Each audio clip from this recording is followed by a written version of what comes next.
إن الحمد لله نحمده ونستعينه ونستغفره ونعوذ بالله من شرور أنفسنا ومن سيئات أعمالنا. من يهد الله فلا مضل له ومن يضلل فلا هادي له.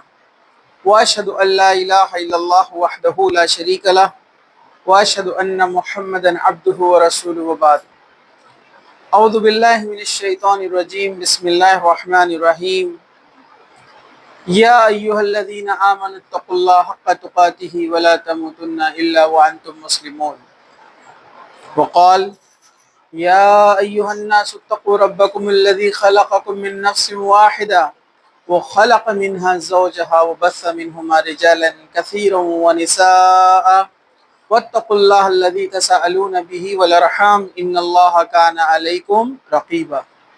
وقال يا أيها الذين آمنوا اتقوا الله وقولوا قولا سديدا يصلح لكم أعمالكم ويغفر لكم ذنوبكم ومن يطع الله ورسوله فقد فاز فوزا عظيما.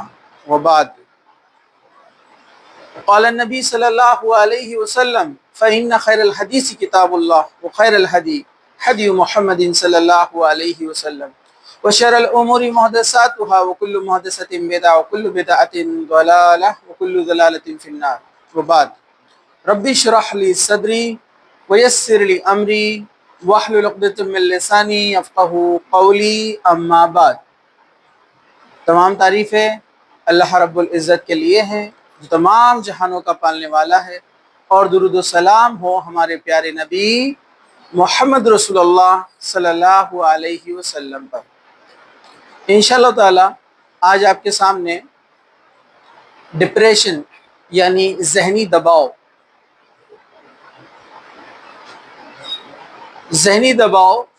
یعنی ڈپریشن کے ریزنز کیا کیا ہے، کن وجوہات سے ڈپریشن میں انسان چلا جاتا ہے اور اس کو دور کیسے کیا جائے، یہ تمام چیزیں آپ کے سامنے انشاءاللہ تعالی قرآن و سنت کی روشنی میں رکھنے کی کوشش کی جائیں گی. سب سے پہلے تو میں آپ کو بتا دوں ڈپریشن ہوتا کیا ہے، ڈپریشن کہتے کسے ہیں. ورنہ کوئی بیچارہ شخص خاموش بیٹھا ہے، خاموش مزاج ہے، تو لوگ سمجھتے ڈپریشن میں. نہیں، ایسا نہیں ہے. تو ڈپریشن اصل میں کہتے کسے ہیں، سائنس اس کی وضاحت، اس کی تعریف کیسے کرتی ہے. تو زندگی میں انسان کو جو بھی مشکلات آتی ہے، غم، ناکامی یا بعض ایسے حالات، کچھ انسیڈنٹس اس کی زندگی میں گزرتے ہیں جو ایب نارمل ہوتے ہیں، غیر معمولی ہوتے ہیں، روزمرہ کے حالات سے ہٹ کر ہوتے ہیں، جس میں اس کا کچھ نقصان ہوتا ہے، اور یہ صدمہ اس کے ذہن پر ایسا اثر چھوڑتا ہے کہ وہ اپنے آپ کو دنیا سے الگ تھلگ کر لیتا ہے. ایسے سچویشن کو کہا جاتا ہے ڈپریشن، یا جسے کہتے ہیں ذہنی دباؤ. یہ ایک عام اصطلاح ہے جس کو ہم کہیں گے کامن، عام انسان کو سمجھنے کے لیے، لے مین کو سمجھنے کے لیے، کہ ایک انسان زندگی اچھی گزر رہی تھی، اچانک اس کی زندگی میں کچھ حالات ایسے آتے ہیں، جیسے مثال کے طور پر کچھ نقصان ہو گیا، چوری ہو گئی، یا اس کی دکان مکان کوئی جل گیا، نوکری چلی گئی اچانک، گھر کا کوئی ممبر، کوئی اس کا اپنا اس دنیا سے چلا گیا، یا اسے کوئی بھی ایگزام میں یا تجارت میں ناکامی حاصل ہوئی.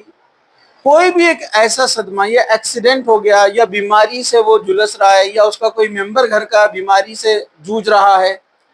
کوئی بھی ایک ایسا اس کی زندگی میں مرحلہ آتا ہے جو اس کے ذہن پر ایسا اثر چھوڑتا ہے کہ اس کا من کہیں نہیں لگتا ہے.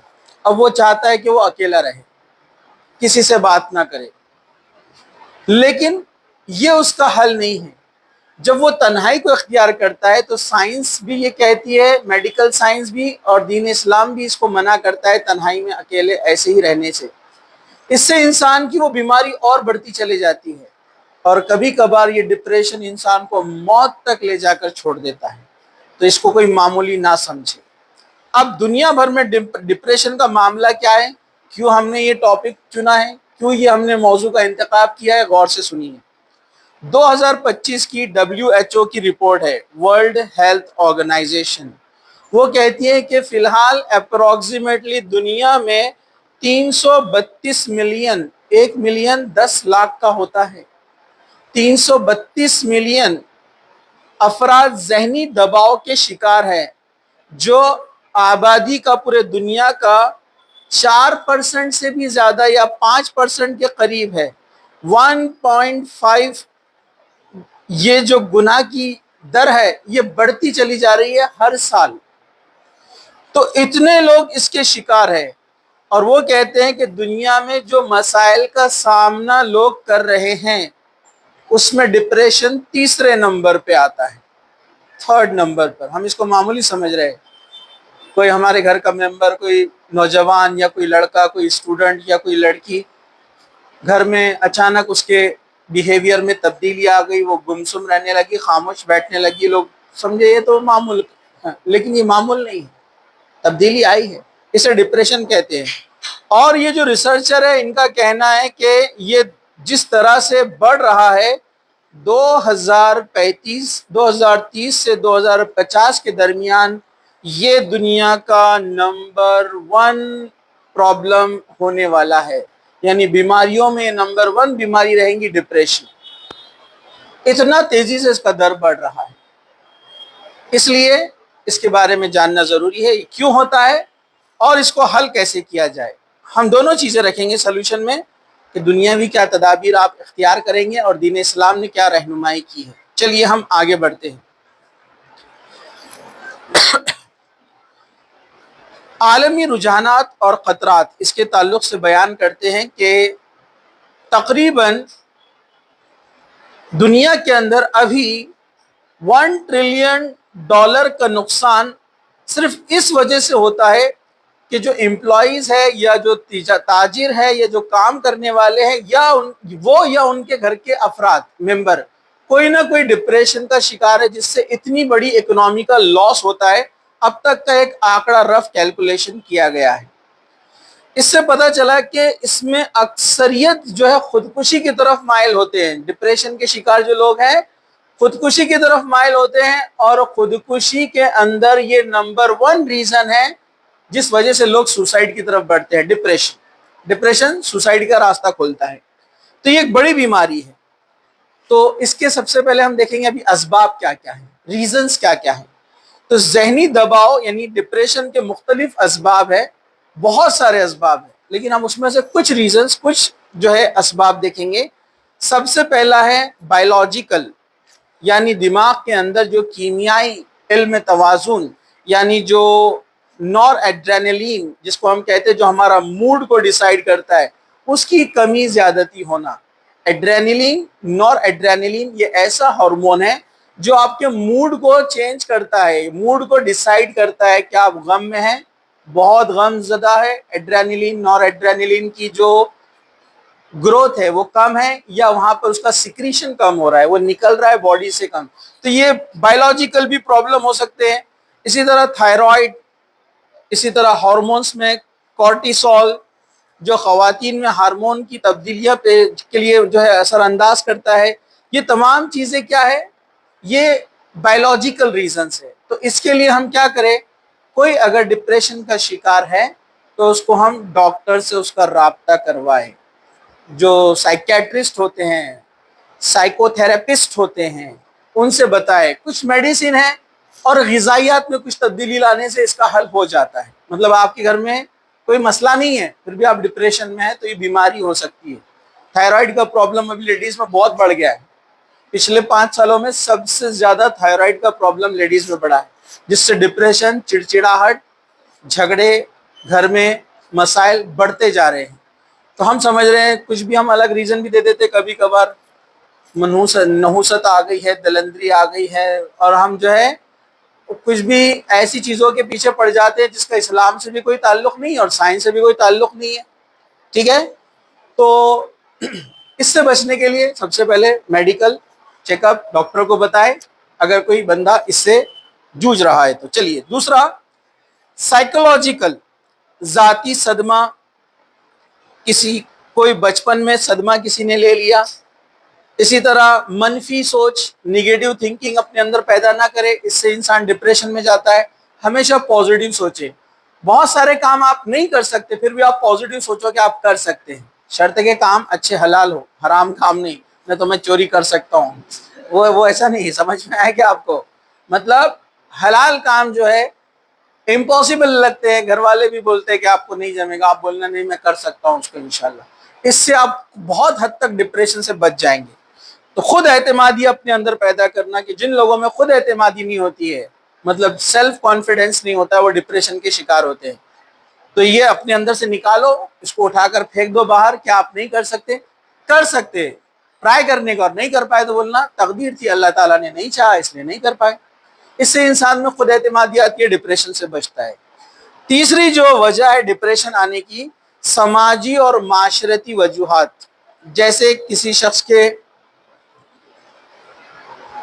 تعلق سے لوگ کیا کرتے ہیں, اس سے بات کم کرتے ہیں کیونکہ اس کا نیچر الگ ہے, تو وہ آدمی ڈپریشن میں جا سکتا ہے. اسی طرح ایک انسان ہے قرض کے بوجھ سے دبا ہوا ہے, اس کا کام ہے کہ وہ کسی سے شیئر کرے, گھر والوں سے, کہ مجھ پر اتنا اتنا قرض ہے, اب کیسے کروں. کوئی ایکسپرٹ ہے, اس سے رائے لے کہ قرض کو ہٹانے کے لیے میں کیا کیا کر سکتا ہوں.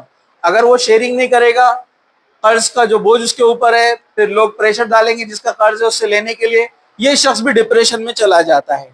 اسی طرح کام کا دباؤ, خوب کام آفس میں دے دیا باس نے, یا آپ کے پاس بھی بہت بوجھ آ گیا پڑھائی کا, ہوم ورک, یہ ہوم ورک, تو ٹینشن نہیں لینا چاہیے, اس کو مینیج کرنا چاہیے. انشاءاللہ آگے تمام چیزیں آئیں گی. مینیج کرنا, اس کو سسٹمیٹائز کرنا کہ اتنا ورک ہے, اتنے ورک ہم کر سکتے کہ نہیں کر سکتے, اور ریئل میں آپ کی لمٹ کے باہر ہے تو آپ کے جو ٹیچر ہے, آپ کا جو باس ہے, آپ اس کو بولیے کہ یہ ورک بہت زیادہ ہے, اتنا نہیں ہوگا, ہاں ہم اتنا ٹرائی کر سکتے ہیں. تو کھل کر اس کو بولنا چاہیے, کیونکہ سماجی دباؤ جو ہوتا ہے یہ بھی انسان کو ڈپریشن میں لے کے چلا جاتا ہے. اسی طرح توقعات سے زیادہ امیدیں, مطلب بچے کو بول دیا ڈاکٹر بننا ہی تم کو کسی بھی حال میں, اب وہ ڈپریشن میں چل جاتا کیونکہ اس سے اتنی محنت نہیں ہو رہی ہے.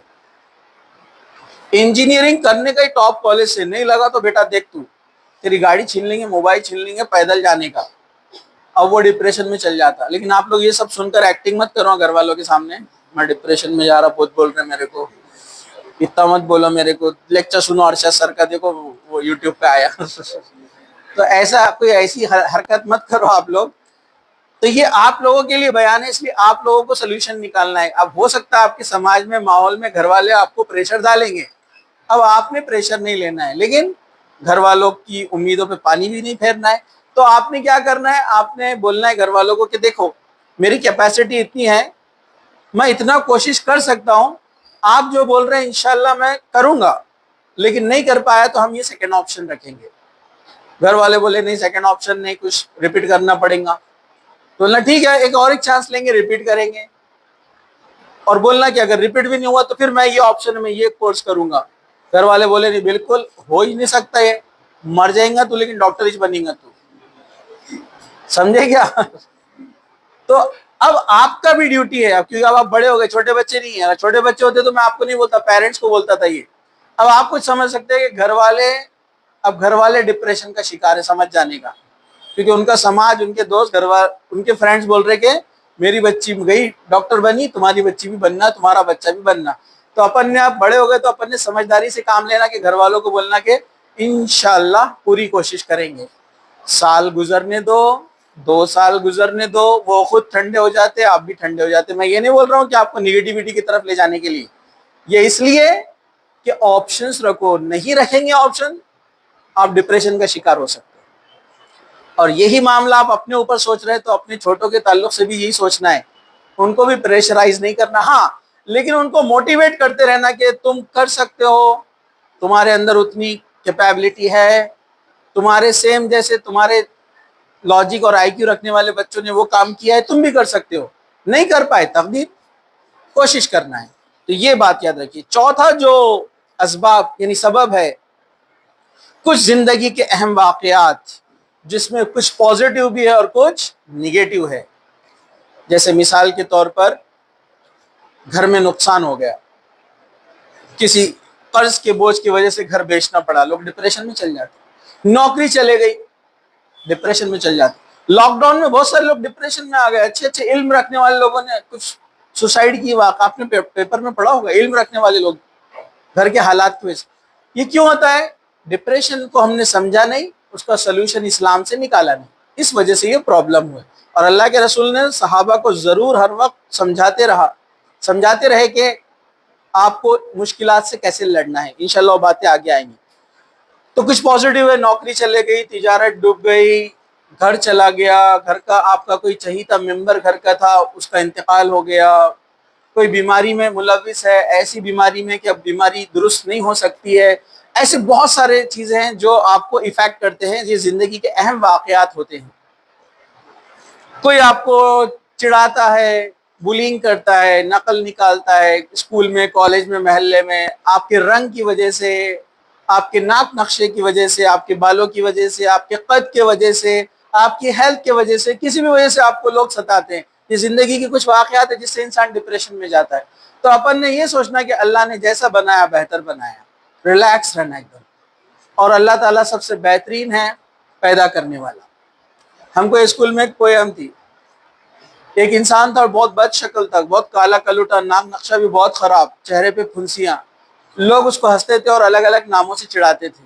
تو وہ ایک ہی جواب دیتا تھا، تم کس پہ ہنستے ہو، مجھ پہ یا مجھ کو بنانے والے پہ ہنستے ہو؟ کیونکہ میں نے تو اپنے ہاتھ سے اپنے آپ کو نہیں بنایا، اگر میرے ہاتھ میں رہتا تو میں اپنے آپ کو بہت بیوٹیفل بناتا، ایک دم زبردست ہینڈسم۔ تو لوگ یہ بات سن کر خاموش ہو جاتے، ارے ہاں واقعی میں اللہ نے بنایا اس کو، ہم کس پر ہنس رہے؟ اللہ تعالیٰ نے اس کی تخلیق کی ہے۔ تو یہ بات یاد رکھیے، تو ہم بھی کسی کے ساتھ ایسا نہ کریں، کوئی ہمارے ساتھ کرے تو آپ یہ بات رکھیے اللہ نے بہترین بنایا جیسا بنایا ہے۔ ورنہ لوگ نگیٹو ٹریک پہ بھی چلے جاتے ہیں، جب کوئی ان کو ستاتا ہے تو وہ پلٹا کر گالیاں دیتے اور برا بولتے، ان کے خلاف سازشیں کرتے، ان کو تکلیف پہنچانے کی کوشش کرتے، وہ الگ بات ہے۔ چلیے، اس طرح کچھ نگیٹو چیزیں بھی ہے، انسان غلط چیز میں پھنس گیا اور غلط چیز سے ڈپریشن میں چلا گیا۔ اگزامپل، جناب محبت میں پڑ گئے، محبت بولے سمجھ گئے آپ، ماں باپ کی محبت نہیں بول رہے ہم، یہ اللیگل محبت جو رہتی ہے، جو شیطان آ کر خواب سجاتا ہے بہت اچھے اچھے، دیکھ تیرے کو دیکھ رہی ہو، دنیا میں تو سب سے ہینڈسم انسان ہے، اور یہ دنیا کا سب سے ہینڈسم انسان بن جاتا، اور وہ بیچاری دیکھ رہی بھی نہیں تھی، وہ پیچھے کچھ تو بھی کھمبے کو دیکھ رہی تھی اور اس نے سمجھا اس کو دیکھ رہی تھی۔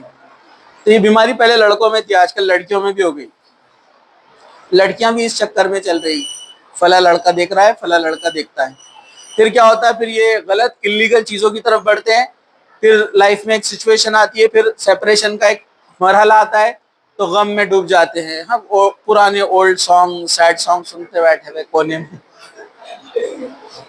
جناب کو کیا ہوا تو بولے ان کا دل ٹوٹا ہوا ہے، بولے ارے اللہ تعالیٰ نے اتنا بہترین قلب بنایا جس میں جگہ رہنی چاہیے تھی قرآن کی، اللہ کی محبت کی، والدین کی محبت کی، جنہوں نے بچپن سے آپ کے ڈائپر صاف کیے، ان کو چھوڑ کر آپ ایسے شخص کے پیچھے لگ گئے یا ایسی لڑکی کے پیچھے لگ گئے جس کو جان کر ابھی کچھ دن ہوئے، جو آپ کے لیے جس نے کچھ بھی نہیں کیا، ابھی آپ کے والدین نے جتنا کیا۔ کتنی عجیب بات ہے، بچے ایسا کرتے ہیں۔ تو یہ دل اللہ تعالیٰ کی محبت کے لیے ہے، یہ بات یاد رکھیے۔ اس کے بعد والدین، پھر آپ کے بھائی بہن، رشتہ دار، انسان ہے شادی شدہ، اس کے بیوی بچے، تمام چیزیں، اس کے بعد دوسرے آئیں گے۔ تو انسان اس میں بھی ڈپریشن میں پڑا ہے بیچارہ، پرانے اولڈ سیڈ سانگ سنتے ہوئے کونے میں پڑے ہوئے جناب۔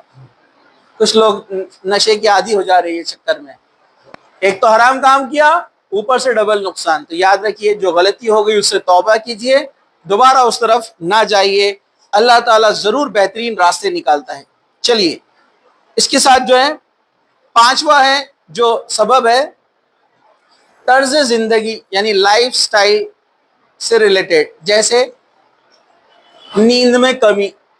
یہ عورتوں میں سب سے بڑا پرابلم ہے، رات بھر تک کام کرتے ہیں بیچارے عورتیں، اکثر گھر کا یہی حال ہے، 11-12 بجے تک، صبح 5 بجے 4 بجے اٹھ جاتے ہیں، پھر بچوں کے اسکول کی تیاری ہے، وہ نیند کم ہوتی ہے، اور جب وہ چڑچڑ کرتے ہیں، چھوٹے والے نے کچھ کرا کہ دن دن دن دینا شروع اس کو، اور بڑی والی ہے تو اب اس کو مار تو نہیں سکتے، کوئی چیز تھرو کرتے ڈائریکٹ، اور بوائز کو تو بس کان کے پاس آ کر چیخ چیخ کے، اور بوائز بھی پھر چڑچڑے ہو جاتے ہیں، ماں باپ کو الٹے جواب دیتے ہیں۔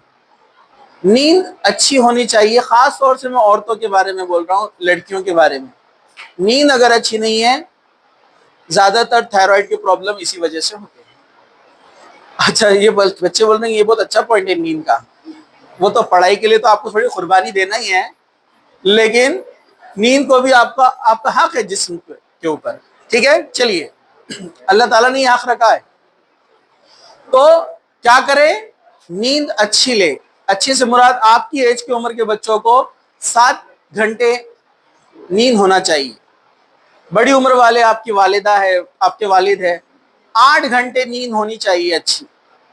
8 گھنٹے نیند ہوتی ہے تو ایک انسان ہیلدی رہتا ہے.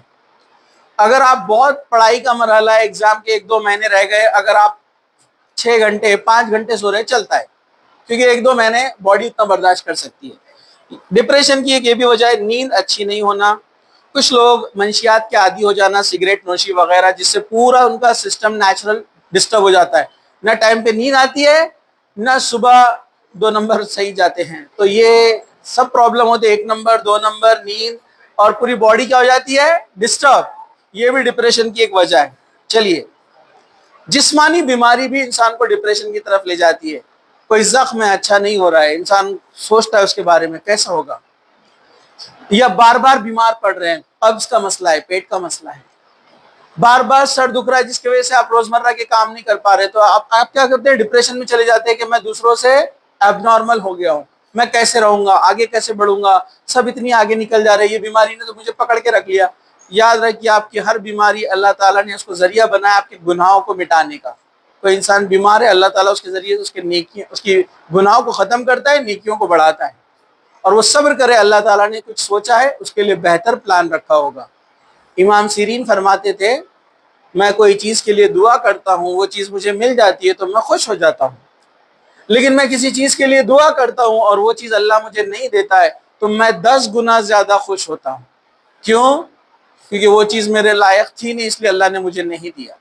وہ میرے لیے خیر نہیں، شر بن کر آنے والی تھی زندگی میں، اس لیے اللہ نے مجھے وہ نہیں دیا. امام سیرین کا یہ جو ہے اسٹیٹمنٹ ہے، ان کا قول ہے، دھیان سے سنیے. ادویات اور منشیات، بہت زیادہ دوائیوں کا استعمال یا منشیات سے کوئی، میں پہلے بتا چکا ہوں اوپر، منشیات میں لگا ہوا ہے، سگریٹ نوشی ہے، تمباکو ہے اور دیگر چیزیں. ایکسس میں چائے پینا بھی اس میں شامل ہے، جو ڈپریشن کی طرف انسان کو لے کے جاتا ہے، چڑچڑاہٹ آپ کے اندر پیدا ہوتی ہے. ٹھیک ہے چلیے، اب یہ تو ہو گئے اسباب، یہ ہو گئے ریزنز.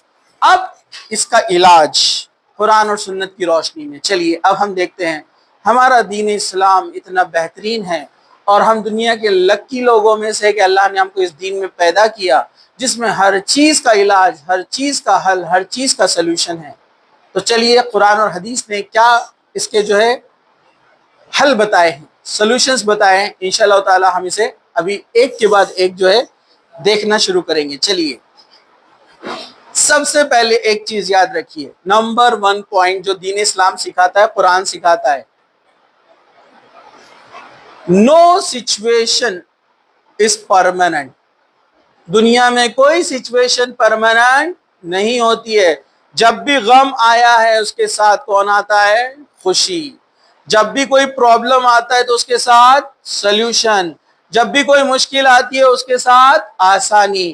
اللہ تعالیٰ نے سورہ علم نشرح آیت نمبر 6-7 کیا فرمایا؟ فَإِنَّ مَعَ الْعُسْرِ يُسْرًا، إِنَّ مَعَ الْعُسْرِ يُسْرًا، بے شک تنگی کے ساتھ یعنی مشکل کے ساتھ آسانی ہے.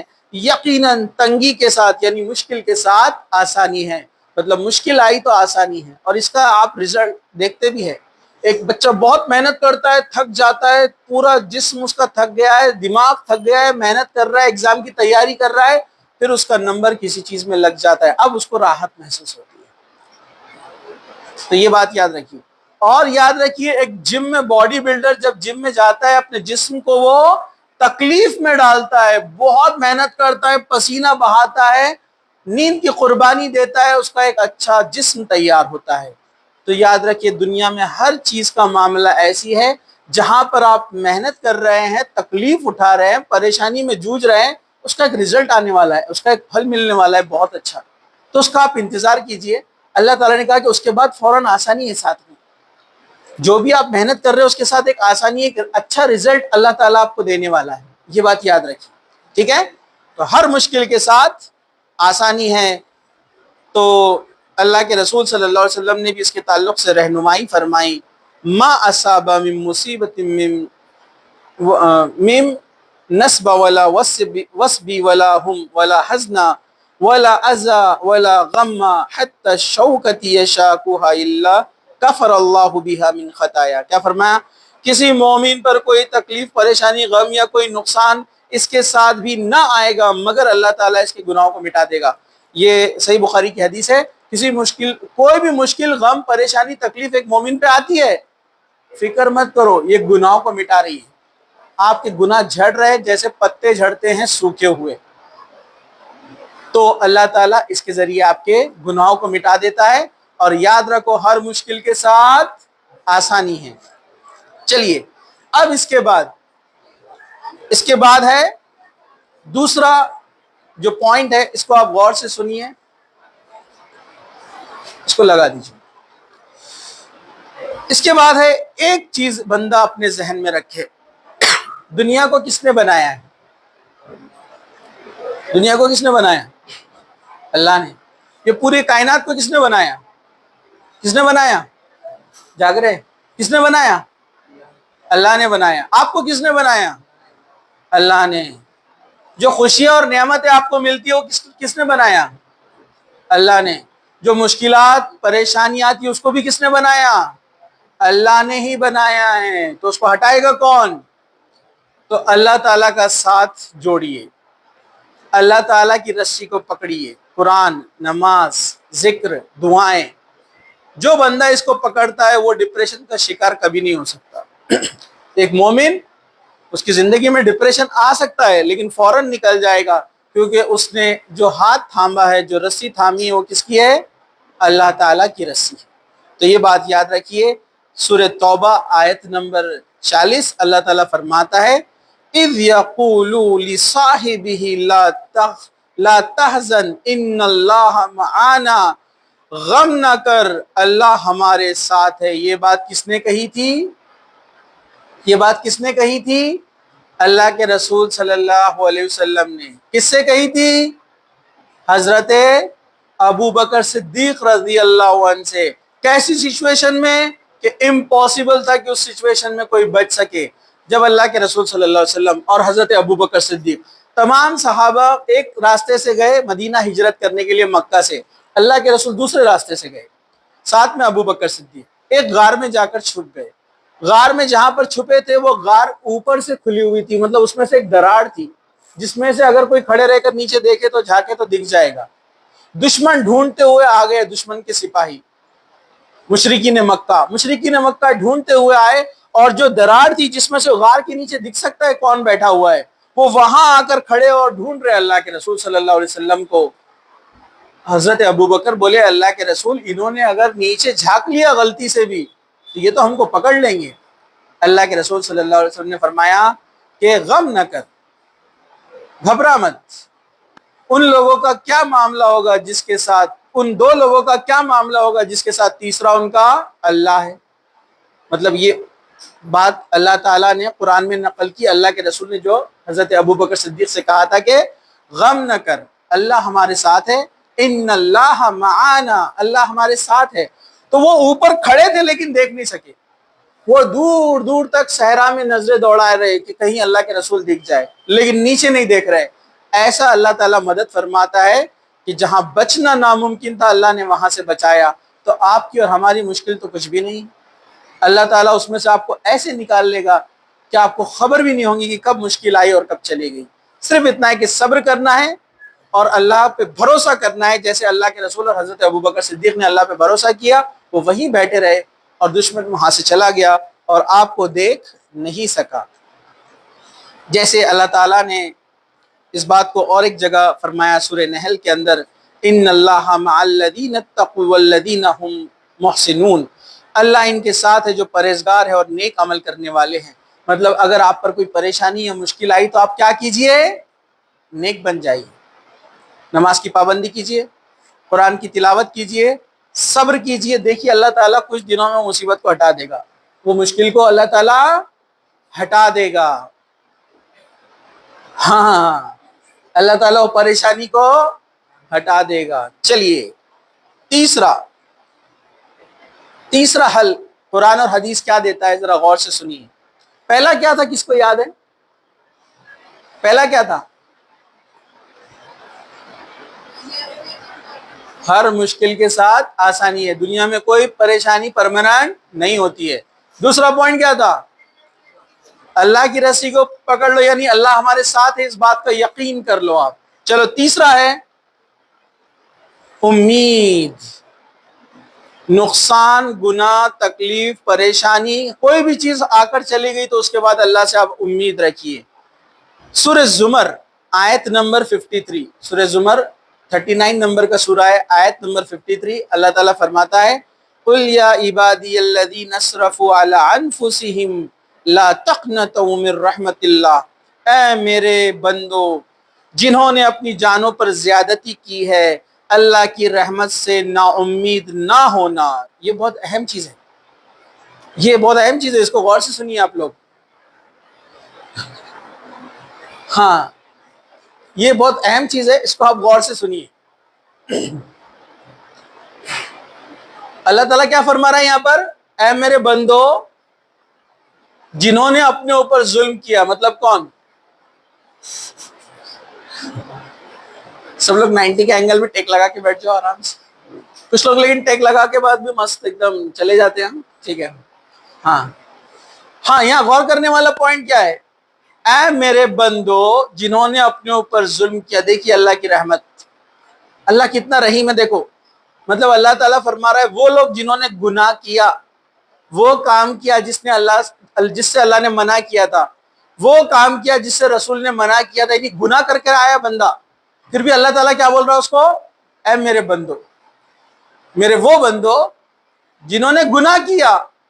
کتنا رحیم ہے دیکھو اللہ تعالیٰ، غلطی آپ کر رہے ہیں، گناہ کر رہے ہیں، اللہ تعالیٰ آپ کو کیا فرما رہا ہے پھر بھی؟ اے میرے بندو جنہوں نے گناہ کیا ہے۔ جو ابھی باتیں ہوئی نا اپنی، ایسا کام کر دیا جو کہ حرام تھا، اسلام میں جائز نہیں تھا، کوئی اپنا اللیگل محبت والا کوئی کام کر کے آ گئے جناب، ٹھیک ہے، پھر حرام چیز دیکھ لی جس کو منع کیا گیا تھا، ٹھیک ہے، یا کوئی نشہ آور چیز کو لے لیا جس کو منع کیا گیا حرام ہے، یا والدین کے ساتھ بدتمیزی کر لی ہے، یا بدعت کا کام کر لیا تھا، یا شرک کر لیا تھا، یا کوئی بھی ایسا کام کیا جس سے اللہ اور اس کے رسول نے منع کیا، اب کر کے آ گیا لیکن اب پچھتا رہا ہے، تو اللہ تعالیٰ اس کو راستہ بتا رہا ہے۔ غم نہ کرو، گھبراؤ مت، پریشان مت رہو۔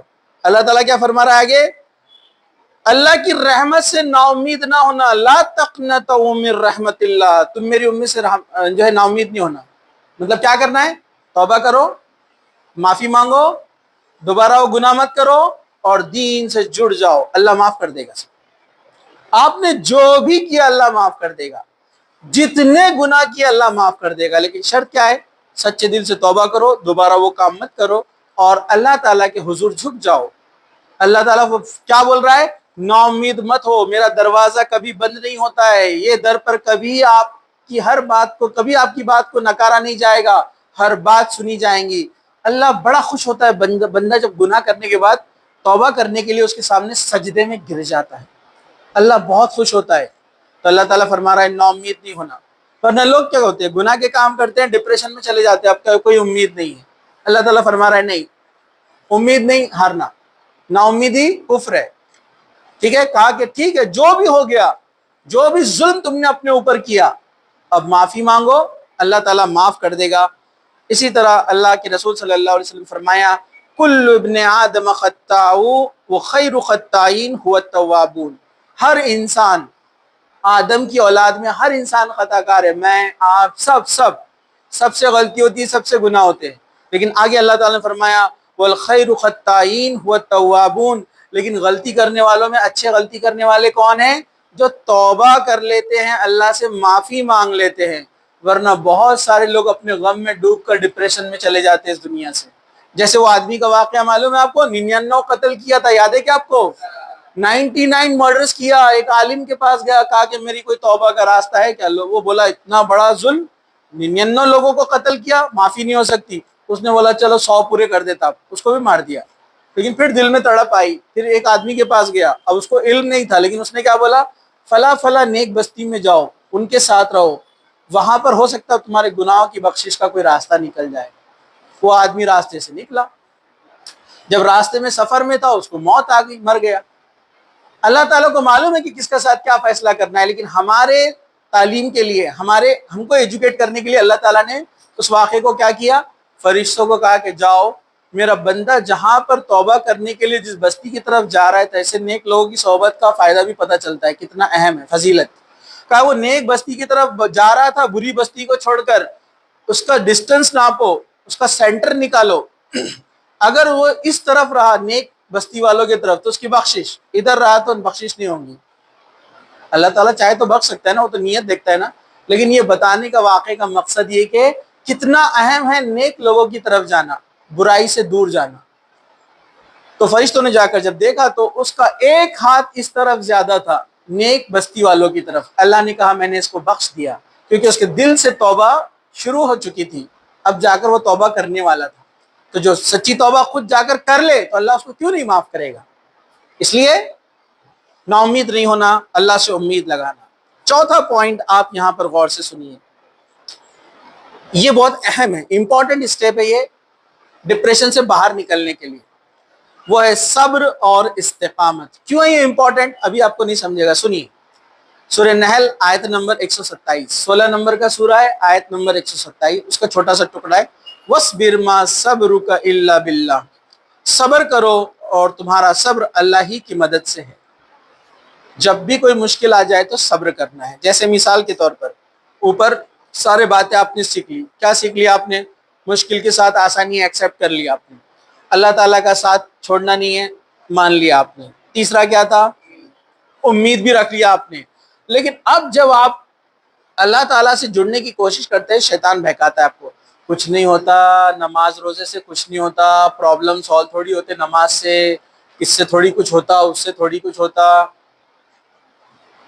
وہ گناہوں کی طرف پھر سے لے جاتا ہے. یہ نہیں، یہ کام کر، سود میں پھنسا ہے نا، قرض آ گیا نا تو دوسرا سود لے، پھر اور اس کو چکا اور اس کو گھما، اس کی ٹوپی اس کے سر. لیکن انسان کبھی سکون حاصل نہیں کرتا. ویسے ابھی جو میں نے اگزامپل دیا، محبت میں ناکامی، الگ ہو گئے، تو وہ شیطان آ کر آپ کو دوسرے راستے دکھاتا، نہیں واپس جاؤ اس کے پاس، اب کی بار جا ہاں بول دیں گی، اب کی بار جا ہاں بول دیں گے، وہ آپ کو غلط راستے. تو یہاں صبر کرنا ہے کہ نہیں، ہم نے اللہ سے امید رکھی ہے، ہم نے اللہ کی رسی کو پکڑا ہے، اب سارے مسائل اللہ حل کرے گا. ہم کوئی ایسا غلط قدم نہیں اٹھائیں گے جس سے اللہ تعالیٰ ناراض ہوتا ہو. تو یہ ہے آپ کا صبر. پھر آپ بہت عیش و عشرت کی زندگی گزارتے تھے، نوکری چلے گئی، جاب چلے گئی، ایگزام میں ناکامی ہو گئی، دکان جل گئی، تجارت خراب ہو گئی، تو ابھی تھوڑا وقت لگے گا اس کو واپس سے آنے کے لیے. دنیا میں کتنے لوگ ہیں نا، چھوٹی سی ایگزامپل آپ لے لو، ایک چیٹی ہے، اس سے سیکھو آپ. چیٹی شکر کا دانہ لے کر دیوار پہ چڑھتی ہے، آدھی دیوار پہ پہنچنے کے بعد کبھی اس کے جو ہے ہاتھ میں سے چھوٹ جاتا ہے، اس کے گرپ میں سے، وہ واپس آتی ہے، پھر لے کر جاتی ہے.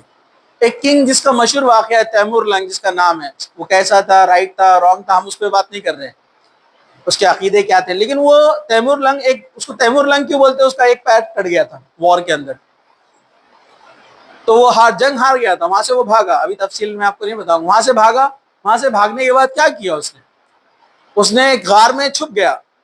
دشمن فوجی ڈھونڈ رہے اس کو، غار میں لیٹے لیٹے سوچا کہ اب تو میں برباد ہو گیا، ختم ہو گیا. لیکن اس نے دیکھا ایک چھوٹا سا مکوڑا کوئی کھانے کی چیز لے کر اوپر جاتا ہے، پانی لگا ہوا ہے دیوار پر غار کی، وہ گر جاتا سلپ ہو کر، پھر جاتا ہے. اتنے بار ٹرائی کرتا ہے اور لاسٹ میں اوپر پہنچ جاتا ہے. بولتا ہے یار یہ اللہ کی چھوٹی سی مخلوق ہے، مکوڑا، چیٹی، اینٹ، میں کیوں نہیں ٹرائی کر سکتا؟ اس نے ٹرائی کیا، پھر جیتا ہو بعد میں. ایسی کئی ایگزامپل ہیں جنہوں نے چھوٹی چھوٹی دنیا کی مثالیں لی. شیر شاہ سوری نام سنا آپ لوگوں نے؟ شیر شاہ سوری،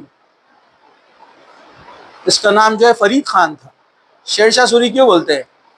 یہ گھر میں اس کو پڑھنے لکھنے کا شوق تھا، گھر کے سے سب سے الگ اس کے شوق تھے، والدین کو پسند نہیں آیا، والد نے گھر سے نکال دیا اس کو.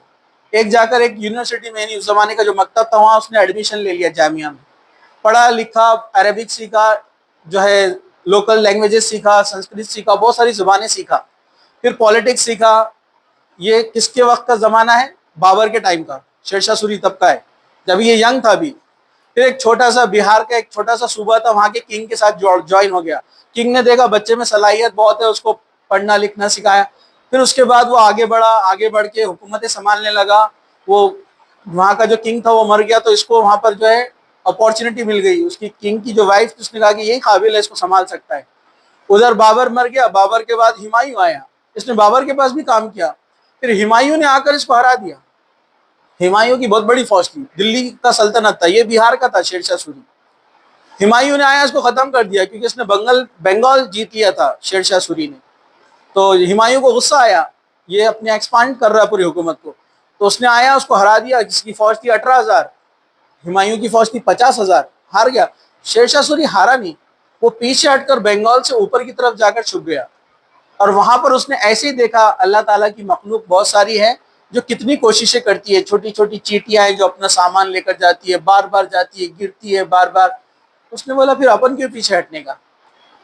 اس نے پھر سے ری اٹیک کیا، ہمایوں کو ہرا دیا، 50,000 کی فوج کو ہرایا. اس نے واپس آیا، دلی جیت گیا، دلی کا کنگ بن گیا. ہو جو بنگال سے لے کر افغانستان تک جو روڈ جاتا ہے نا، نیشنل ہائی وے، اس زمانے کا سب سے پہلا نیشنل ہائی وے اس نے بنایا.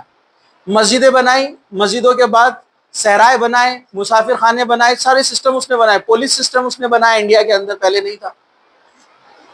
ایک سے ایک چیزیں بنائی، پولیس چوکیاں محلوں کے اندر. بہت کارنامے. صرف کتنے سال میں؟ 5 سال میں.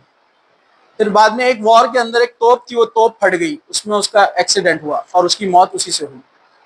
لیکن کافی کام کر کے چلا گیا. تو لوگ مخلوق سے سیکھ رہے ہیں، چیٹی سے سیکھ رہے ہیں. اور ہم لوگ کیوں ڈپریشن میں چلے جاتے ہیں؟ کیوں ذرا سی مصیبت آئی تو ہم یہ نہیں سوچتے کہ میں پھر سے ٹرائی کر سکتا ہوں، کوشش کر سکتا ہوں. تو کوشش کرنا ہے، اور اس کے لیے صبر چاہیے. صبر بہت اہم چیز ہے. انتظار. اللہ کے رسول کی زندگی دیکھیے، صحابہ کی زندگی دیکھیے. جب مشرکین مکہ سے ٹائب ہوا 10 سال کا، کیا ٹائب تھا؟ وہ ٹریٹی تھی. کیا تھی؟ 10 سال تک کوئی لڑائی نہیں کرے گا. لیکن مسلمانوں نے صبر کا فائدہ اٹھایا، صبر کیا، غصے کو کنٹرول میں کیا، دعوت کا کام کیا، اسلامی کا ایکسپانشن کیا. تو آپ یاد رکھیے، زندگی کے ہمارے مسائل تو بہت چھوٹے چھوٹے ہیں.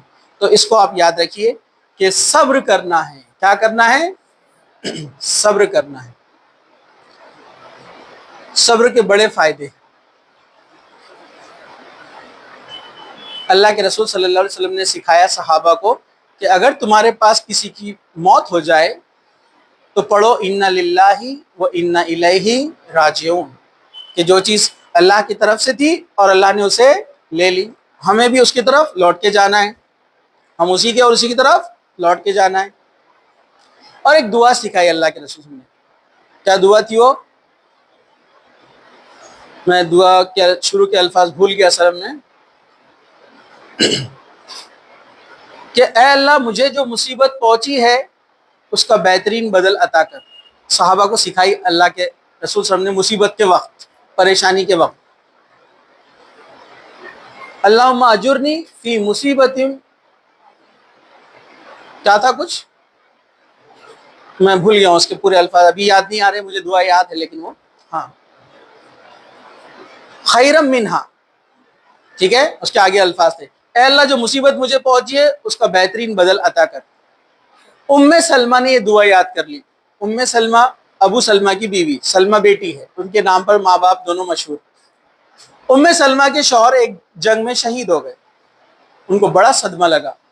انہوں نے اس دعا کو پڑھ لیا جو اللہ کے رسول نے سکھائی تھی، انا للہ و انا الیہ راجعون. پھر آگے آپ نے وہ دعا پڑھی کہ اللہم اجرنی فی مصیبت خیرم منہا، اے اللہ جو مصیبت مجھے پہنچی ہے اس سے بہتر بدل دے.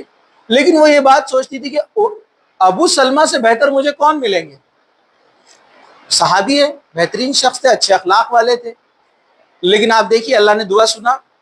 کچھ دنوں بعد عدت جب ختم ہوئی، اللہ کے رسول کا پیغام آیا نکاح کے لیے. وہ ہماری اب امہات المومنین میں سے ہیں، مسلمانوں کی ماؤں میں سے. وہ اللہ کے رسول نے ان سے نکاح کیا. دیکھیے صبر اور دعا کیا اثر کرتی ہے ہم نہیں جانتے. تو اللہ پر پورا کامل بھروسہ، اور اللہ جو فیصلہ لے گا بہتر لے گا، یہ امید کے ساتھ انسان صبر کرے، آپ کے تمام ڈپریشن بھاگ جائیں گے. چلیے آگے بڑھتے ہیں. پانچواں تقوی اور اللہ پر بھروسہ کرنا چاہیے۔ اللہ تعالیٰ سورہ طلاق آیت نمبر 2 میں فرماتے ہیں، اس آیت کا حصہ ہے وَمَن يَتَّقِ اللَّهَ يَجْعَل لَّهُ مَخْرَجًا وَيَرْزُقْهُ مِنْ حَيْثُ لَا يَحْتَسِبُ، جو اللہ تعالیٰ سے ڈرتا ہے اللہ اس کے لیے ہر مشکل سے باہر نکلنے کا راستہ بناتا ہے۔ يَجْعَل لَّهُ مَخْرَجًا، مخرج بولتے ہیں راستے کو، اخراج باہر نکلنا۔ جب کوئی شخص تقوی اختیار کرتا ہے، اللہ سے ڈرتا ہے، اللہ مشکلات میں سے اس کو ایسے باہر نکالتا ہے اس کو پتہ بھی نہیں چلتا، اور اللہ تعالیٰ فرما رہا ہے ایسی جگہ سے رزق عطا کرتا ہے جس کی امید بھی نہیں۔ ایک چھوٹی سی رومن امپائر سے جھڑپ ہوئی، کچھ صحابہ گئے، چھوٹی موٹی لڑائی تھی، بڑی جنگ نہیں تھی۔ وہ جنگ میں کیا ہوا، رومیوں نے کچھ صحابہ کو اریسٹ کر لیا، قید میں ڈال دیا بیڑیوں سے باندھ کر۔ ایک صحابی ہیں، ان کا نام میں بھول گیا، ان کے بیٹے اس میں تھے جن کو قید کر لیا گیا۔ وہ آئے، ضعیف تھے، کہا اللہ کے رسول میں بوڑھا ہو چکا ہوں اور میرے بیٹے کو رومیوں نے قید کر لیا ہے، اے اللہ کے رسول کوئی راستہ نکالیے۔ اس وقت اسلامک امپائر اتنا نہیں پھیلا تھا اور اتنے انفلوئنس میں ابھی مسلمان نہیں تھے کہ جا کر جنگ کر کے ان کو واپس لے آئے، ابھی پاسبل نہیں تھا۔ آپ نے کہا صبر کرو اور یہ آیت کی تلاوت کرو۔ یہ آیت وہ تلاوت کرتے ان کے والد رات بھر، اور جب یہ آیت وہ پڑھتے رہے، اچانک کیا ہوا معلوم آپ کو؟ ایک رات وہ ماں باپ دونوں اس شخص کے، ان صحابی کے، یہ کثرت سے دعا کرتے رہے۔ رات میں گھر پر دستک آئی، دروازہ کھولا تو کیا دیکھا، بیٹا سامنے کھڑا ہے۔ سب حیرت میں پڑ گئے، اتنی بڑی جیل اس میں اتنی مشکل سے کیسا آئے؟ کہا کہ مجھے کچھ پتا نہیں ہے، میں بس رات میں سو رہا تھا، میری آنکھ کھلی تو میں نے دیکھا میری بیڑیاں خود بخود کھل گئی، ٹوٹ گئی۔ میں نے ایک اونٹ لیا، اس پہ بیٹھا اور بھاگ کر آ گیا، اور جس اونٹ پر میں بھاگ کر آیا وہ اونٹوں کا سردار، یعنی سردار نہیں، فیمیل تھی جو کوئین تھی وہ پورے ریوڑ کی، اس کے پیچھے پورے اونٹ آ گئے اور سینکڑوں کی تعداد میں اونٹ پیچھے آ گئے۔ اللہ کے رسول کے پاس گئے، اللہ کے رسول ایسا ایسا ہوا ہے۔ اللہ کے رسول فرمایا یہ اللہ کی طرف سے نصرت ہے، مدد ہے۔ وہ صحابی بولے ٹھیک ہے، لیکن یہ اونٹوں کا کیا کروں جو پیچھے آ گئے پورے؟ اللہ کے رسول نے فرمایا یہ سب تیرے ہیں، رکھ لے۔ دیکھو رزق بھی دیا اللہ نے اور مشکلات سے باہر بھی نکالا، تو یہ آیت پوری ثابت ہو گئی، اللہ مشکلات سے باہر نکالتا ہے اور ایسی جگہ سے رزق دیتا ہے جس کے بارے میں سوچے ہی نہیں۔ دشمن کے جانور آ گئے پورے، کیسے کہاں سے رزق دیا؟ دیکھو اللہ نے کمانا دھمانے کے لیے جانا نہیں پڑا، جانوروں کی جنہوں نے پکڑ کے لے گئے ان کی جانور آ گئے ساتھ میں۔ اللہ کے رسول نے فرمایا کہ یہ سب تمہارے، ہاں اس میں میرا بھی حصہ نکالو ایک، کیونکہ جو کمانڈر ہوتا ہے، لیڈر ہوتا ہے، اس کا بھی وار کے اندر حصہ ہوتا ہے۔ لیکن اللہ کے رسول خود لے کر جمع نہیں کرتے تھے، آپ لیتے تھے اپنا حصہ، حالانکہ بڑا حصہ ہوتا ہے نبی کا اور کمانڈر کا جو ہوتا ہے جہاد کے اندر مال غنیمت میں، لیکن اللہ کے رسول لیتے اور پورا کا پورا غریبوں میں صدقہ کر دیتے، سب کو بانٹ دیتے، خود کچھ نہیں رکھتے۔ کچھ لوگ نے تو غلط فہمی میں چلے جاتے، اس لیے بتا رہا ہوں میں۔ چلیے ہم آگے بڑھتے ہیں۔ تقوی اختیار کیجیے، اللہ سے ڈریے، گناہوں سے دور ہو جائیے، حرام کاموں سے دور ہو جائیے، نماز پڑھیے، قرآن کی تلاوت، ہر اللہ تعالیٰ کو خوش کرنے والے کام کیجیے، آپ کی مشکل ایسے نکل جائیں گی جیسے یہ اگزامپل ہے صحابی کا۔ چھٹے نمبر پر ہے صبر کرنے والوں کے لیے خوشخبری ہے۔ اوپر یہ پوائنٹ گزر چکا ہے، اس لیے میں اس میں اور زیادہ تفصیل میں نہیں جاؤں گا۔ اسی طرح جو ہے آخری جو پوائنٹ ہے وہ ہے یقین اور استقامت۔ استقامت صبر کے اندر شامل ہے، لیکن یہاں پر اس کا الگ سے ذکر کیا گیا ہے، جس کے تعلق سے یہ ہے کہ استقامت کا مطلب یہ ہے کہ جس چیز کا آپ نے ارادہ کیا ہے، یعنی دین اسلام کا سہارا لیا آپ نے ڈپریشن سے بچنے کا، اب اس پہ مضبوطی کے ساتھ جم جانا ہے، اس کو بولتے ہیں استقامت۔ اور اللہ سے دعا کرنا، استقامت اور اللہ سے دعا کرنا چاہیے۔ اس کا اگزامپل آپ دیکھیے، موسیٰ علیہ السلام۔ موسیٰ علیہ السلام کیا کیے؟ موسیٰ علیہ السلام کے ہاتھ سے ایک مرڈر ہو گیا، معلوم ہے نا واقعہ آپ کو پورا؟ ایک قبطی، ایک جو ہے یعنی مصری تو فوجی تھا، وہ ایک بنی اسرائیل کے شخص کو، یعنی موسیٰ علیہ السلام کے جو ہے خاندان سے تھے، اس کو ستا رہا تھا۔ یہ اس کی مدد کے لیے گئے اور روکتے روکتے انہوں نے اس مصری سولجر کو مارا ایک پنچ جو اس کے سینے پہ لگا، اس کی دل کی دھڑکن رک گئی، وہ مر گیا بھائی۔ موسیٰ علیہ السلام ڈر گئے، مرڈر ہو گیا، اور وہ وہاں سے بھاگے۔ جب وہ وہاں سے بھاگے تو بھاگتے بھاگتے مدین پہنچ گئے۔ مدین ایک علاقہ جہاں شعیب علیہ السلام نبی تھے، یہ بہت بوڑھے ہو چکے تھے، ضعیف ہو چکے تھے، ان کی بیٹیاں تھیں دو، وہ وہاں پر پانی بھر رہی تھی، ابھی موسیٰ علیہ السلام نہیں جانتے تھے۔ موسیٰ علیہ السلام وہاں پر پہنچے، اور موسیٰ علیہ السلام وہاں پر پہنچنے کے بعد دیکھا کہ کچھ لڑکیاں پانی کے انتظار میں کھڑی ہے، اور کچھ نوجوان ان کو زبردستی پیچھے کر رہے ہیں اور اپنی بکریوں کو پانی پلا رہے ہیں۔ موسیٰ علیہ السلام ناانصافی برداشت نہیں کرتے تھے، نبیوں کی فطرت میں ہوتا ہے۔ آپ طاقتور تھے اور کافی قوی تھے، آپ نے اپنے زور سے ان کو وہاں سے ہٹا دیا، نوجوانوں کو، اور ان لڑکیوں کو پانی لینے دیا ان کے بکریوں کے لیے۔ وہ شعیب علیہ السلام کی بیٹیاں تھی، وہ جا کر شعیب علیہ السلام سے کہا کہ ہم نے آج ایک ایسے شخص کو دیکھا جو نیک بھی ہے، دیانت دار بھی ہے، ایماندار بھی ہے، اور جو ہے وہ طاقتور بھی ہے، قوی بھی ہے۔ طاقت کا نمونہ تو انہوں نے دیکھ لیا تھا، اور امانت داری یعنی دیانت داری کیسے سے پہچانی انہوں نے کہ موسیٰ علیہ السلام نے ان کی مدد کی لیکن ان کی طرف دیکھا نہیں، پردہ۔ اس سے وہ سمجھ گئی، نبی کی بیٹیاں تھی، سمجھ گئی کہ یہ شخص نیک بھی ہے، طاقتور بھی ہے، اور کہا کہ اے ہمارے والد، آپ بوڑھے ہو چکے ہیں، اب ہمیں ضرورت ہے کہ کوئی آ کے ہم کو سپورٹ کرے، تو کیوں نہ ہم اس کو کام پر رکھ لیں، کیونکہ تو ایماندار بھی ہے، جس سے ہم کو کوئی خطرہ نہیں ہے، پردہ کرنے والا انسان، اور طاقتور بھی ہے۔ شعیب علیہ السلام نے ان کو بلوایا، وہ آئے، کہا کہ اچھا، اس سے پہلے موسیٰ علیہ السلام پریشان تھے، جس کو ہم ڈپریشن کی حالت بولتے ہیں۔ موسیٰ علیہ السلام پریشان ہو کر ایک پتھر پر بیٹھے اور اللہ سے دعا کر رہے، اے اللہ، میں تو فقیر ہوں اور تو دینے والا ہے، بس میرے لیے کوئی مدد فرما، کیونکہ وہ اپنا سب کچھ چھوڑ کر آ گئے نا مصر سے، اب کچھ بھی نہیں ہے یہاں پر۔ تو دیکھیے اللہ نے کیسی مدد فرمائی۔ فوراً لڑکی آئی ایک اور کہا کہ میرے والد تم کو بلاتے ہیں۔ موسیٰ علیہ السلام آئے، شعیب علیہ السلام نے کہا کیا تم ہمارے پاس اس اجرت پہ کام کرو گے کہ 10 سال تم بکریاں چراؤ، اس کے بدلے میں ہم تم کو میری بیٹی سے تمہارا نکاح کر دیں گے۔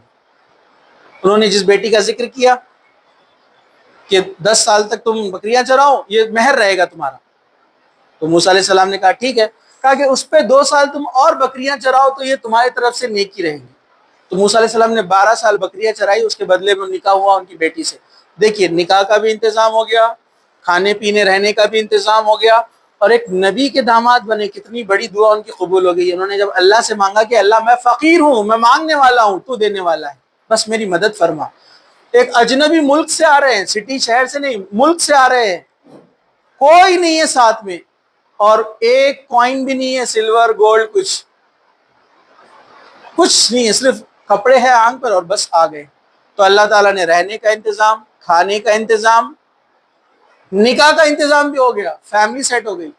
اس کے بعد وہ آتے ہیں، اللہ ان کو نبی بناتا ہے، پھر فرعون کو دعوت دیتے، واقعہ آپ کو پتہ ہے۔ تو یہ بات یاد رکھیے، اللہ سے دعا مانگنا، کوئی بھی ڈپریشن رہے تو اللہ تعالیٰ اس کو دور کر دے گا۔ آخری پوائنٹ سن لیجئے، کوشش۔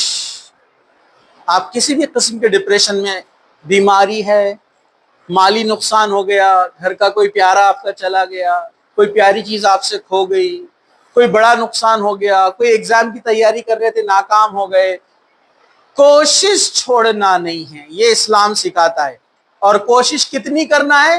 جتنی آپ کی طاقت ہے۔ اس کی چھوٹی سی مثال قرآن مجید میں اللہ تعالیٰ نے جب حضرت مریم کو چن لیا تمام دنیا کی عورتوں میں سے، کیونکہ وہ بڑی نیک اور متقی پرہیزگار تھی، اللہ نے ان کو نشانی بنانے کے لیے چن لیا، مطلب ان کے ذریعے سے عیسیٰ علیہ السلام اب اس دنیا میں آنے والے تھے۔ جبرائیل علیہ السلام آتے ہیں، حضرت مریم عبادت میں لگی ہے، جبرائیل علیہ السلام آتے ہیں، تو جب حضرت مریم اپنے حجرے سے باہر آتی ہے تو جبرائیل علیہ السلام کو کہتی ہے یہ کون شخص ہے، مطلب سامنے دیکھ کر وہ ڈر گئی، کہا کہ اے فلاں اللہ کے بندے، ہم مجھ سے دور ہو جا، میں اللہ کی پناہ چاہتی ہوں تجھ سے، مطلب وہ ڈر گئی کہ کون غیر آدمی یہاں پر آ گیا۔ تو جبرائیل علیہ السلام نے کہا کہ میں اللہ کا بھیجا ہوا میسنجر، فرشتہ ہوں، پیغمبر ہوں، اور اللہ نے تمہیں ایک نیک اولاد کی خوشخبری دی ہے۔ حضرت مریم نے کہا کہ مجھے اولاد کیسے ہو سکتی ہے، مجھے تو کسی مرد نے آج تک چھوا نہیں، مطلب میرا نہ نکاح ہوا نہ کچھ، میں یہ اولاد کیسے ہو سکتی ہے، مطلب فطرت کے خلاف ہے نا، ایک مرد ایک عورت سے اولاد ہوتی ہے۔ تو جبرائیل علیہ السلام نے کہا کہ گھبرا مت، غم مت کر، اللہ تعالیٰ جب کوئی چیز کے کرنے کا ارادہ کرتا ہے تو صرف کہتا ہے کن فیکون، وہ کہتا ہے کہ ہو جا اور وہ چیز ہو جاتی ہے. بس ان کا ایسا کہنا تھا کہ وہ حمل سے ہو گئی پریگننٹ. پھر جب درد زیادہ بڑھ گیا اور ولادت کا وقت قریب آیا تو وہ اپنے آپ پر بڑا افسوس کرنے لگی کہ کاش، قرآن میں سورہ مریم میں اس کا ذکر ہے، وہ کہنے لگی کاش کہ میں اس سے پہلے بھولی بسری ہو جاتی یا مر جاتی، فوت ہو جاتی. میں لوگوں کو کیسے کنونس کر پاؤں گی کہ بنا نکاح کے اولاد ہوئی ہے، میں نے کوئی غلط کام بھی نہیں کیا ہے، میں تو نیک ہوں، یہ اللہ کی طرف سے ایک نشانی ہے، لوگ اس بات کو کیسے مانیں گے. وہ بڑی غم میں تھی، ٹینشن میں تھی، ڈپریشن میں تھی، اور وہ رو رہی تھی اور ایک درخت کے قریب بیٹھی ہوئی تھی. تو اوپر سے ایک آواز آئی، ایک قریب سے آواز آئی، فرشتے کی آواز تھی. اس نے کہا کہ اے مریم پریشان مت ہو، نہ گھبرا، بس تیرے قریب جو درخت ہے اس کو ہلا، ایک تازہ کھجور وہ درخت گرا دے گا، تو اسے کھا، تجھے راحت محسوس ہوگی. تو حضرت مریم نے درخت کو ہلایا، کھجوریں گری، انہوں نے اس کو کھا لیا. اس کی تفسیر میں علماء نے لکھا مریم علیہ السلام حمل سے تھی، تکلیف میں تھی، پریشانی میں تھی. اللہ تعالیٰ چاہتا تو کھجوریں خود ہی گرا دیتا تھا، پھر کیوں کہا مریم کو درخت کو ہلا؟ کہا کہ اس میں نشانی ہے کہ بندہ اتنی کوشش ضرور کرے جتنی وہ کر سکتا ہے، کیونکہ مریم علیہ السلام میں اتنی طاقت بھی نہیں کہ وہ پیڑ پہ چڑھ سکے، لیکن اللہ چاہتا تو گرا بھی سکتا تھا، لیکن اللہ تعالیٰ نے دونوں میں سے کام دونوں نہیں کیے. تیسرا کام کیا کیا؟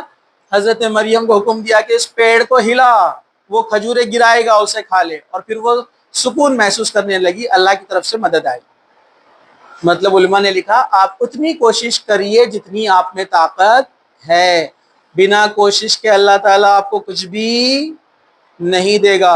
ایک واقعہ عیسیٰ علیہ السلام سے تعلق رکھتا ہے، حدیث کے اندر آتا ہے کوشش، اسباب، دنیاوی راستے اختیار کرنا. میں نے کہا نا ڈاکٹر کو بتاؤ پرابلم ہے تو نیند کا تعلق سے دیکھو، منشیات ہے تو چھوڑو، نیند کو پراپر لو، یہ دنیاوی اسباب ہے، اس کو بھی اختیار کرنا ضروری ہے. آپ کو ڈپریشن سے بچنا ہے تو دیکھو دنیاوی اسباب کیسے ضروری ہوتی ہے، اس کی اگزامپل لو. قیامت سے پہلے عیسیٰ علیہ السلام آئیں گے، سب کو پتا ہے؟ ہاں، کہاں پر آئیں گے عیسیٰ علیہ السلام؟ کہاں آئیں گے؟ کس کو معلوم ہے؟ یاد ہے کہ نہیں؟ میں نے بتایا تھا دمشق، سیریا، دمشق کی جامع مسجد اس زمانے میں جو رہیں گی قیامت سے پہلے، عیسیٰ علیہ السلام وہاں پر آئیں گے. اللہ کے رسول نے ڈیٹیل میں بتایا پورا. 2 فرشتوں کے کاندھوں پر ہاتھ رکھ کر عیسیٰ علیہ السلام آئیں گے، جس عمر میں گئے تھے اسی عمر میں واپس آئیں گے. 30 to 39 ایئر کی ایج ان کی تھی، اس عمر میں گئے تھے اسی عمر میں واپس آئیں گے. 2 فرشتوں کے کاندھوں پر ہاتھ رکھ کے اللہ کے رسول نے فرمایا دمشق کی جامع مسجد کے مینار پر آ کر فرشتے ان کو چھوڑ دیں گے، فرشتے چلے جائیں گے. عیسیٰ علیہ السلام وہاں کے لوگوں سے مخاطب ہو گئے جو ان کو دیکھنے کے لیے آئیں گے. عیسیٰ علیہ السلام کہیں گے سیڑھی لاؤ، مجھے نیچے اترنا ہے. لوگ کہیں گے ارے واہ، آسمان سے مینار تک آپ فرشتوں کے ساتھ آ گئے، اب مینار سے اترنے کے لیے آپ کو سیڑھی چاہیے. تو عیسیٰ علیہ السلام جواب دیں گے میں جب اس دنیا سے باہر تھا تو اسباب مجھ پر لازم نہیں تھے، وہ اللہ کی طرف سے مدد تھی، لیکن اب میں دنیا میں بھیجا جا چکا ہوں، اب مجھے دنیا کے اسباب اختیار کرنا پڑیں گے. اس سے پتہ چلا نبیوں کو بھی دنیاوی اسباب اختیار کرنا پڑتے ہیں. سمجھا کو یہ کیوں کیا اللہ تعالیٰ نے ایسا؟ تاکہ امت سیکھے کہ دنیا میں آئے ہیں تو اس کے جو اسباب ہے وہ آپ کو اختیار کرنا ہے، محنت کرنا ہے، کوشش کرنا ہے. اللہ کے رسول دعا کرتے ایک تو تمام کافر مر جاتے، لیکن اللہ تعالیٰ نے کہا کہ نہیں، آپ کو تیار ہونا ہے، سپاہی تیار کرنا ہے، جتنے ٹوٹے پھوٹے ہتھیار جمع کرو، بدر میں جمع ہو، جنگ کرو، پھر اللہ کی مدد آئیں گی. تو آپ کو دنیاوی کوشش کرنا ہے، لازم ہے. نبیوں کو کرنا ہے تو ہم کو کیوں نہیں کرنا ہے؟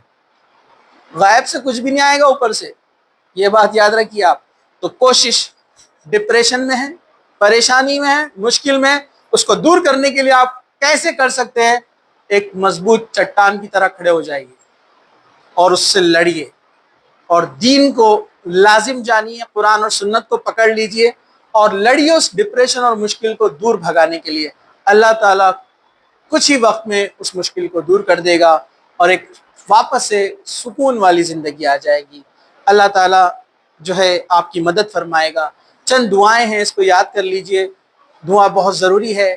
ایک بار حضرت جو ہے، نام پھر میں ذہن میں سے نکل گیا، ایک صحابی ہے بڑے غم میں ڈوبے ہوئے، بارش ہو رہی، مسجد نبوی میں سر جھکا کر مسجد کے کونے میں بیٹھے ہوئے، معاذ بن جبل، میرے غالباً شاید میرے اندازاً وہ معاذ بن جبل رضی اللہ عنہ تھے، بڑے غم میں تھے، کوئی پریشانی تھی۔ اللہ کے رسول صلی اللہ علیہ وسلم مسجد میں آئے اور کہا کہ اے معاذ کیا ہوا ہے؟ کہا اللہ کے رسول ایک پریشانی کھائی جا رہی ہے، ایک غم ہے۔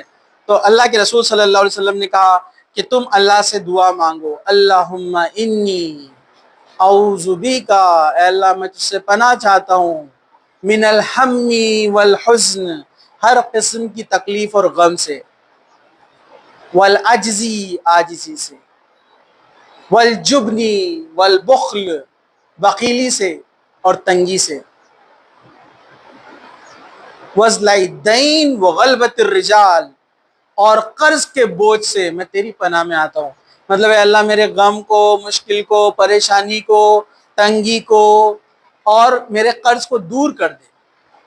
تو یہ چند دعائیں ہیں، آپ اس کو یاد کر لیجئے، جس میں سے ایک دعا یہ بھی ہے جو یونس علیہ السلام نے مچھلی کے پیٹ میں کی تھی جب وہ پریشانی میں تھے، غم میں تھے، لا الہ الا انت سبحانک انی کنت من الظالمین، اے اللہ تیری ذات پاک ہے۔ مطلب کیا کہا؟ لا الہ، تیرے علاوہ کوئی الہ نہیں ہے، الا انت، تیرے علاوہ کوئی اللہ نہیں ہے، کوئی خدا نہیں ہے، الہ نہیں ہے، سبحانک، پاک ذات ہے تیری، ایرر لیس، عیبوں سے پاک، انی کنت من الظالمین، میں ظالم تھا، میں نے غلطی کیا، اس وجہ سے مجھے سزا ملی۔ تو ہمیں گناہوں کی وجہ سے ہمیں پریشانی آتی ہے، بات یاد رکھیے۔ جو بندہ یہ دعا کر کے دعا کرے گا اللہ اس کی دعا قبول کرے گا۔ اسی طرح ایک دعا جو ہے حسبی اللہ لا الہ الا هو علیہ توکلت وہو رب العرش العظیم، بہترین دعا ہے، اللہ ہی کافی ہے، اللہ کے سوا کوئی معبود نہیں، میں نے اس پر بھروسہ کیا ہے، وہ عظیم ہے، عرش عظیم کا مالک ہے۔ میں انشاءاللہ یہ جو ٹیکسٹ ہے پورا سینڈ کر دوں گا آپ کو گروپ میں، آپ اس کو ایک بار جو ہے دیکھ لینا، یہ دعائیں اس میں موجود رہیں گی۔ اسی طرح اعوذ باللہ من الہم والحزن، ایک دم شارٹ میں غم کی دعا، اللہم انی اعوذ بکا من الہم والحزن، کہ اللہ میں پناہ مانگتا ہوں ہر قسم کے غم اور پریشانی سے، اللہم انی اعوذ بکا من الہم والحزن، ہر قسم کا غم، حزن اور پریشانی سے۔ اور وہی دعا جو معاذ بن جبل کو اللہ کے رسول صلی اللہ علیہ وسلم نے سکھائی تھی، اللہم اعوذ باللہ من الہم والحزن والعجز والکسل والجبن والبخل وضلع الدین وغلبۃ الرجال۔ اس میں کن کن چیزوں سے دعا مانگی ہے؟ اللہم انی اعوذ بکا، اے اللہ میں تیری پناہ میں آتا ہوں، کن چیزوں سے؟ والحزن، غم سے، اسی طرح کیا فرمایا؟ والعجز، پریشانی سے، والکسل، کمزوری سے، والبخل، کاہلی سے، والجبن، بخیلی سے یعنی کنجوسی سے، وضلع الدین وغلبۃ الرجال، ہر قسم کے خوف سے اور قرض کی زیادتی سے، قرض سے بھی میں تیری پناہ میں آتا ہوں، مطلب بچنا چاہتا ہوں، اللہ میری مدد فرما، اس کا معنی یہ ہوتا ہے۔ اس طرح ربی انی مغلوبا فانتصرنی، یہ بھی دعا ہے، اے میرے رب میں مغلوب ہو چکا ہوں بس تو میری مدد فرما، مطلب میں مغلوب ہو گیا، مطلب لوگ مجھ پر غالب آ گئے، میں ڈپریس ہو چکا ہوں، میری مدد فرما۔ اس طرح ایک دعا ہے اللہم انی اعوذ بک من الہم والحزن، جو پہلے اوپر گزر چکی ہے، ٹھیک ہے۔ یہ چند دعائیں ہیں جو ہم یاد کر لیں، یہ غم اور پریشانی میں کام آتی ہے۔ میں نے خود پریکٹیکلی اس دعا کو جو معاذ ابن جبل کو اللہ کے رسول نے سکھائی تھی، میں نے پڑھا، میں نے دیکھا لائف کے بہت سارے سچویشن میں آسانی ہوئی، کچھ ہی دنوں میں جو پرابلم تھا وہ حل ہو گیا۔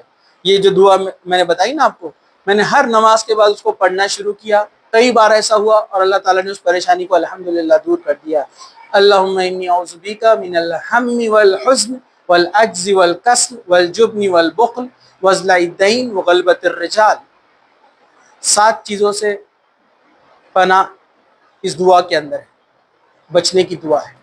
اللہ تعالیٰ سے دعا ہے کہ اللہ سبحانہ تعالیٰ میں کہنے سننے سے زیادہ عمل کی توفیق عطا فرمائے، جب تک زندہ رکھے اسلام پر زندہ رکھے، خاتمہ ایمان پر ہو، آخر دعوانا الحمدللہ رب العالمین، سبحان ربک رب العزت عما یصفون وسلام علی المرسلین والحمدللہ رب العالمین۔